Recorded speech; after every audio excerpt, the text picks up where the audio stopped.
Assalamualaikum. It is another lecture of our root word learning, and in this lecture we will try to cover the vocabulary words.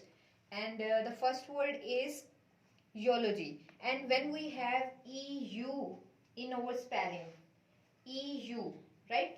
So meaning of EU is good, well and pleasant. जहां पे भी EU होगा आपकी vocabulary के spelling में, उसका मतलब होगा गुड, वेल और प्लेजेंट, राइट? तो पहला वर्ड है हमारा योलॉजी. अब यहाँ पे भी देखें EU है, तो कुछ ना कुछ होगा कि अच्छा है, प्लेजेंट है, वेल है इसका मीनिंग में. तो अब देखते हैं योलॉजी, अ स्पीच और writing that praises someone something. आपकी वो स्पीच या वो राइटिंग या वो लेटर जिसमें आप किसी चीज को या किसी बंदे को प्रेज कर रहे हैं, उसकी तारीफ कर रहे हैं, राइट? क्यों? क्योंकि वो अच्छा है, वेल है, प्लेजेंट है, तभी तो आप उसको प्रेज कर रहे हो. तो योलॉजी का मतलब है स्पीच या राइटिंग, कुछ भी हो सकता है. वो आप बोल के भी कह देते हैं किसी की तारीफ या लिख के भी कर रहे होंगे. तो योलॉजी का मतलब हो गया अ स्पीच और राइटिंग दैट प्रेज समवन और समथिंग, राइट? सेकेंड वर्ड है यूफोनी. अब यूफोनी का मतलब है प्लेजेंट एंड स्वीट साउंड.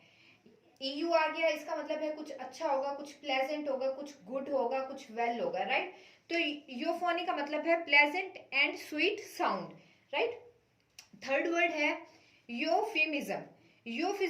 यूफिमिज्म का मतलब है a way of saying unpleasant thing in a pleasant way. Euphemism EU है, डेफिनेटली कुछ अच्छा होगा, तो ये बन गया है अ वे ऑफ सेइंग. आपका बोलने का अंदाज या आपका कुछ कहने का मेथड जो आपकी अनप्लेजेंट चीज को भी प्लेजेंट बना देता है. फॉर एग्जाम्पल, अगर आप किसी जॉब का एग्जाम दिया है तो उसमें आपको फेल लिखा हुआ नहीं आता, वो लिखा हुआ आता है क्वालिफाइड या अनक्वालिफाइड. तो जो आपका जो कहने का तरीका है, वे ऑफ सेइंग है अनप्लेजेंट थिंग को प्लेजेंट वे में. अब अगर किसी की डेथ हो जाती है तो ही डाइड एक तरीका है कहने का, और ही पास्ड अवे एक दूसरा तरीका है. तो ही डाइड जो है वो थोड़ा अच्छा नहीं है कहने में, लेकिन ही पास्ड अवे थोड़ा जो है वो एक अच्छा मेथड है कहने का. तो यूफिमिज्म का मतलब है a way of saying unpleasant thing in a pleasant way. जो हमारा नेक्स्ट वर्ड है वो है यूफोरिया. अब यहाँ पे भी आ रहा है EU, इसका मतलब है गुड. यूफोरिया का मतलब है a strong feeling of happiness. मतलब आपकी स्टेट ऑफ हैप्पीनेस. अगर कोई पर्सन यूफोरिया स्टेट में है तो उसका मतलब है वो बहुत ज्यादा खुश है. A strong feeling of happiness है, राइट? अब क्यों है हैप्पीनेस? क्योंकि कुछ अच्छा है, कुछ प्लेजेंट है, तो इसी वजह से हैप्पीनेस है. तो EU को आप रिलेट करेंगे प्लेजेंट से, गुड से, वेल से, और फिर a strong feeling of happiness हो जाएगा. नेक्स्ट वर्ड है योर ट्रॉफी. अब योर ट्रॉफी में भी EU आ रहा है, तो इसका मतलब भी कुछ अच्छा होगा, राइट? योर ट्रॉफी का मतलब है good and healthy nutrition, right? तो EU की वजह से गुड या हेल्दी या अच्छे का सेंस आ रहा है, प्लेजेंट का सेंस आ रहा है, जो अच्छी न्यूट्रिशन होती है. यूटोपिया.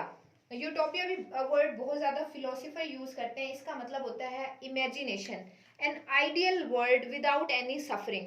वो दुनिया जिसमें कोई भी दुख दर्द नहीं है. तो ऐसी दुनिया जो बहुत ही ज्यादा अच्छी हो, जिसमें कोई दुख दर्द ना हो, जैसे कि एक जन्नत की जो जगह है उसे हम यूटोपिया कह सकते हैं. यूटोपियन सोसाइटी इस दुनिया में तो मुमकिन नहीं है, क्योंकि यहाँ पे हम लोग अगर हैं तो हमारे दुख दर्द भी साथ ही होंगे.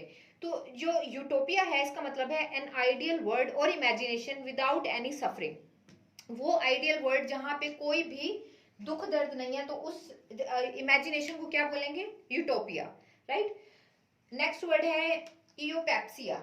अब यहाँ पे भी EU आ रहा है, इसका मतलब भी क्या होगा? कुछ अच्छा होगा, गुड, वेल या प्लेजेंट के सेंस में होगा. तो यूपेप्सिया का मतलब है गुड डाइजेशन. आपकी अच्छी डाइजेशन को हम क्या बोलते हैं? यूपेप्सिया.